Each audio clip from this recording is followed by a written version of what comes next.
بسم اللہ الرحمن الرحیم۔ السلام علیکم، میں ہوں ناصر نقوی INN کے ساتھ۔ آج ہم ایک بڑی رنگ برنگی شخصیت سے گفتگو کرنے آئے ہیں۔ یقیناً آپ بھی جانتے ہیں کیونکہ وہ صرف ملکی لیول کے نہیں بلکہ بین الاقوامی شہرت کے مالک ہیں۔ ان کے بہت سے شعبہ جات ہیں، ان کے بہت سے رنگ ہیں، ان کی گفتگو بڑی مزیدار ہے، تو یقیناً آپ ان کو جانتے ہیں۔ اور یہ یہاں تک کیسے پہنچے، ان کی اپنی زندگی کی بات ہے، ان کی اپنی جد و جہد کی بات ہے۔ یہ کہتے ہیں نہیں، اللہ تعالیٰ کسی سے جو کام کرانا چاہتا ہے وہ صلاحیتیں اس کو دے دیتا ہے۔ جد و جہد ایک معمولی بات ہے، کوشش انسان ضرور کرتا ہے لیکن کامیابی اللہ کی طرف سے ہوتی ہے۔ تو آئیے آپ کو ملاتے ہیں خلیل الرحمان قمر سے۔ خلیل صاحب، لاہوریوں کے اپنے انداز ہیں، لاہوریوں کے اپنے کھانے ہیں، لاہوریوں کا اپنا بچپن ہے، اور آپ شاد باغ میں ماشاءاللہ پیدا ہوئے اور شاد باغ میں بڑے پلے۔ تو کھیلا سے، گوگے سے، یہ خلیل الرحمان قمر جو ورلڈ وائز ہو گیا، جو پوری دنیا میں پہچانا جا رہا ہے، ایک رائٹر، ایک ڈائریکٹر، ایک ایکٹر، یہ کیسی جد و جہد آپ کی رہی، کیسا آپ کو لگا، اور لوگوں کو کے لیے اس میں سے کیسے آئندہ کے راستے ڈھونڈنے پڑیں گے؟ ناصر نقوی صاحب، پہلے تو السلام علیکم everybody who's listening and watching. میں یہ اپنی زندگی میں جد و جہد کا لفظ جو ہے تلاشتا رہا ہوں۔ اگر محنت کرنے کو کوئی جد و جہد کہتا ہے تو میں نہیں کہتا۔ اچھا، میں سمجھتا ہوں کہ جب آپ محنت کر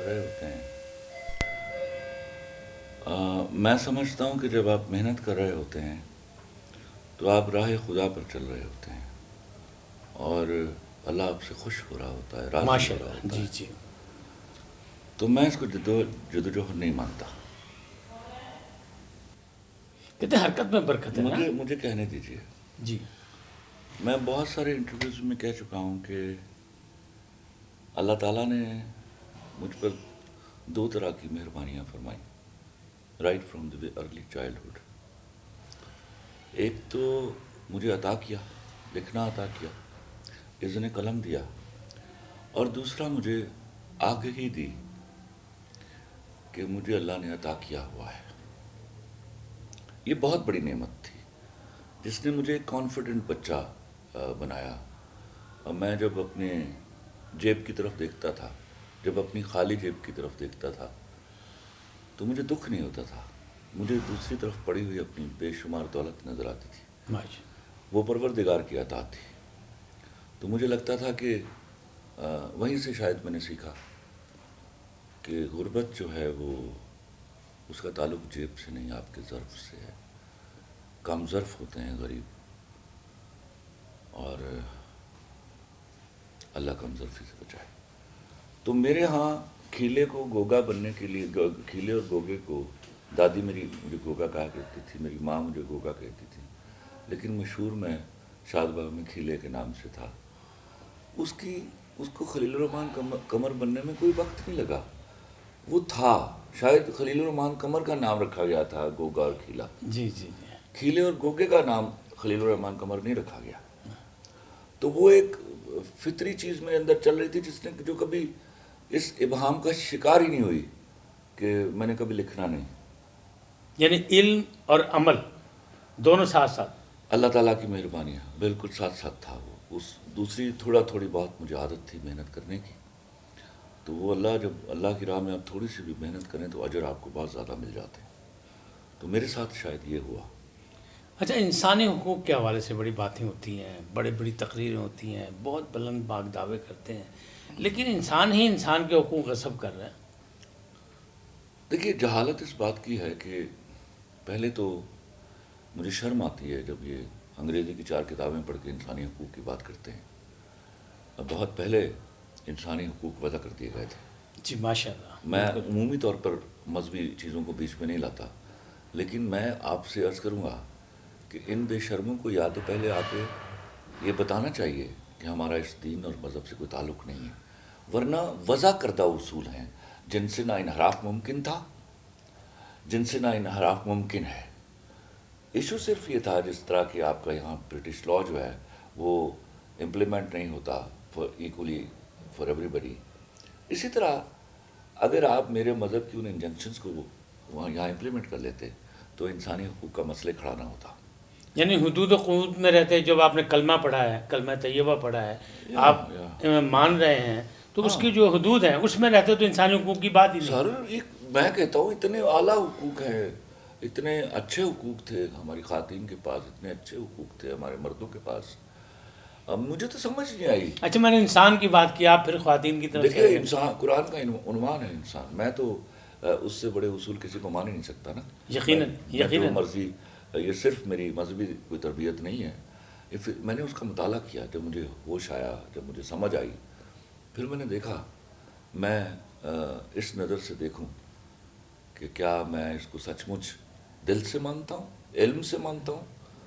تو مجھے پتہ چلا اس کو دل اور علم سے ماننا پڑے گا، کیونکہ اس سے بڑی دلیل آپ کے پاس نہیں ہے. علم کے بغیر کوئی چیز نہیں ہے. آف کورس نہیں ہے. لاجک کے اوپر، میرا مطلب منطق کے اوپر ہے. جی جی بالکل صحیح ہے. اس کے پاس جتنے حقوق وضع کیے ہیں اس نے سب منطق کے اوپر کیے ہیں.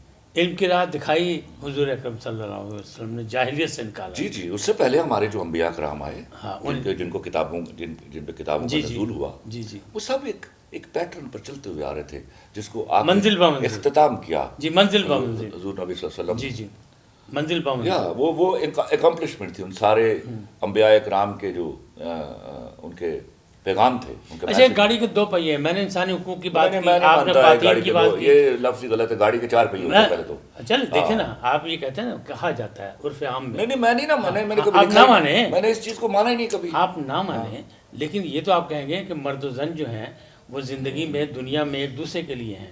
او آف کورس سر، اور ہم نے تمہیں جوڑوں میں پیدا کیا. تو پھر اس کے بعد یہ ٹائر اور گاڑیوں کی بات کرنے کی ضرورت ہی نہیں. ہاں تو کیا ہوا پھر؟ نہ ہم ان کے بغیر ایسے. پھر خواتین کی لڑائی کہاں سے آ گئی، مردوں کی لڑائی کہاں سے آ گئی، مرد کیسے دب گیا؟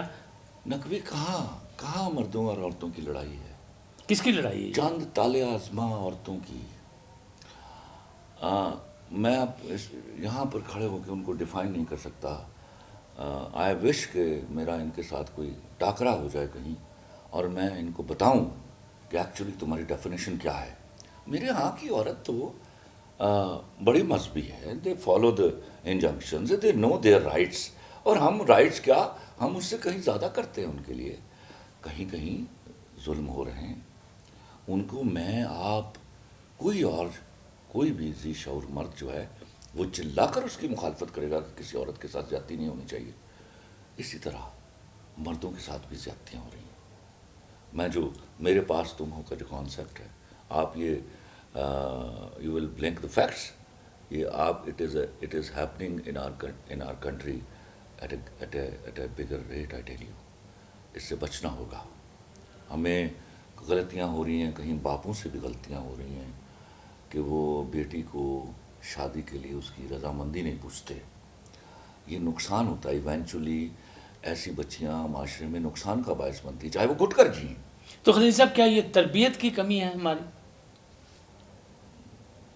کہیں فالٹ ہے ہمارے ہاں. دیکھیے ایک بات سمجھنی ہوگی. میں بار چونکہ میں اکنامکس کا ایک اسٹوڈنٹ بھی ہوں، تو میں اکثر ان چیزوں کے تال میل کو سمجھنے کی کوشش کرتا ہوں ان حوالوں سے. جہاں نبی صلی اللہ علیہ وسلم نے فرمایا کہ بہت ساری اور چیزوں میں آزمائش ہوگی میری امت کی، وہاں دولت بھی ایک بڑی اہم چیز تھی. کوئی 700-750 سال پہلے ایک اکانومسٹ نے لکھا، کیونکہ تم لوگ پیپر منی بنا تو رہے ہو، لیکن یاد رکھنا یہ ہولڈنگ پریفرنس کریٹ کرے گی اور آپ کے ہاں رشتے ٹوٹنے لگیں گے. اس وقت اس بات کا ادراک نہیں تھا. پہلے دولت ہوتی تھی، بارٹر سسٹم پہ چیزیں چلتی تھی، اور دولت ہوتی تھی اجناس کی شکل میں، سونے کی شکل میں، چاندی کی شکل میں. ہیرے اس کی کو شکل ایک جگہ سے ٹریول کروانے کے لیے ایک ہیوج پیرافرنیلیا چاہیے ہوتا تھا. تو اکثر ایسا ہوتا تھا، آپ نے سنا ہوگا ہمارے بچپن میں کہا جاتا تھا کہ وہ خزانہ دبیا ہے. وہ خزانہ نہیں دبا ہوتا تھا. وہ جاتے ہوئے وہ والے دولت جو ان سے کیری نہیں ہو سکتی تھی یا رہ جاتی تھی، وہ اس میں کہیں دب جاتی تھی، اور ہم اس کو خزانہ سمجھتے تھے. تو وہ کیا تھا؟ ویلیو اٹیچمنٹ نہیں تھی. آپ کی دولت آپ سے دور رہتی تھی، ٹینجیبل نہیں تھی. آپ کے چھو کر آپ جی نہیں رہے ہوتے تھے. اب نوٹ جب آپ نے یہاں جیب میں رکھنا شروع کیا تو اس کا ایک ٹچ اینڈ فیل آیا. آپ کی ویلیو اٹیچمنٹ ہوئی اس کے ساتھ. جو آپ نے اس کو لگانا شروع کیا اور اس سے پیار بڑھا، آپ کا رشتوں سے اعتبار اور پیار ٹوٹتا گیا. اب تربیت تربیت میں آٹومیسی ہوتی ہے. تربیت ہمارے ہاں ایک اور ضلالت ہوئی. ہمارے ہاں ود ان ہاؤسز انجسٹس ہوا. باپ ساری ضلالت کھٹ کے باہر بچوں سے چاہتے تھے فورسڈ رسپیکٹ کریں ان کی. اب وہ بچے رسپیکٹ تو کرتے تھے کیونکہ وہ پیسے لے کر کھاتے تھے باپ سے, خوف زدہ تھے. لیکن خوف زدہ تھے. اس کا نتیجہ یہ ایک گھر ٹوٹنے کا ایک طریقہ ہے. جب آپ ایسے باپ کی عزت کر رہے ہیں جو ڈیزرو نہیں کرتا, جس کو آپ یہ نہیں کہہ سکتے کہ you have committed this crime sir, you are father, اس میں کوئی انکار نہیں ہے. وہ فورس عزت کا جو ایک تماشا میرے معاشرے میں چلایا گیا کہ باپ کی عزت کرنی چاہے ہر کوئی بھی کچھ بھی ہو جائے, اس سے کیا ہوا ہم نہ ان کو گناہوں سے روک سکے. اور اگر آپ پیچھے جائیں نا تو بڑے بڑے گنہگار لوگ تھے. ہمارے بزرگوں نے کوئی کم نہیں کیا ہوا جو آج ہم پر الزام ہے. تو اس کا نتیجہ یہ ہوا کہ ایک فرسٹریٹڈ بچہ ڈیولپ ہو رہا تھا جس نے بعد میں خود جرائم کر کے چاہا کہ میرے بچے بھی عزت کریں. تو ایولیوشن کا ایک پروسیس ہے جس میں ایونچولی یہ چیزیں آہستہ آہستہ ڈیمولش ہونا شروع ہو جاتی ہیں. یہ کیسا انقلاب ہے خلیل صاحب کہ روحانی باپ جو استاد ہے اسکول میں وہ بھی زیادتی کر رہا ہے, دیکھیے میں جو مدرسے میں وہ بھی تنقید کا نشانہ بن رہا ہے. نقبی نہ کرو یہ. مجھے دنیا کی تاریخ کا کوئی معاشرہ اٹھا کے دکھا دو جہاں جرائم نہیں ہوتے تھے. اب تو تعداد لوگوں کی پاپولیشن 22 کروڑ پہ آ گئی. آپ کے چھوٹے ملک کی جس کی پاکستان بننے پر کتنی 3.5 لاکھ 3.5 کروڑ تھی یا 4 کروڑ تھی آبادی, 24 کروڑ پہ آ گئے. اب آپ 22 کروڑ پر آ گئے ہیں. چلیے جو تازہ سینسس جو ہے وہ اس میں 22 کروڑ ہے. 22 کروڑ لوگوں میں آپ کا کیا خیال ہے اللہ نے ولی بھیجے ہوئے؟ ہاں, سب کے سب ولی ہیں, نیک لوگ ہیں. انہوں نے جرم کرنے ہیں, ان کی ایک تعداد ہوتی ہے ہمیشہ, اور اس تعداد کو قیامت تک ازل سے لے کے اب تک آپ اس کو ختم نہیں کر پائیں گے. تو پھر کیا کریں ہم؟ آپ ملی کا مان لیں کہ جو اس نے کیا تو ظلم ٹھیک کیا, سزا دیجیے, سزا دیجیے. جس نے جرم کیا اس کو سزا دیجیے.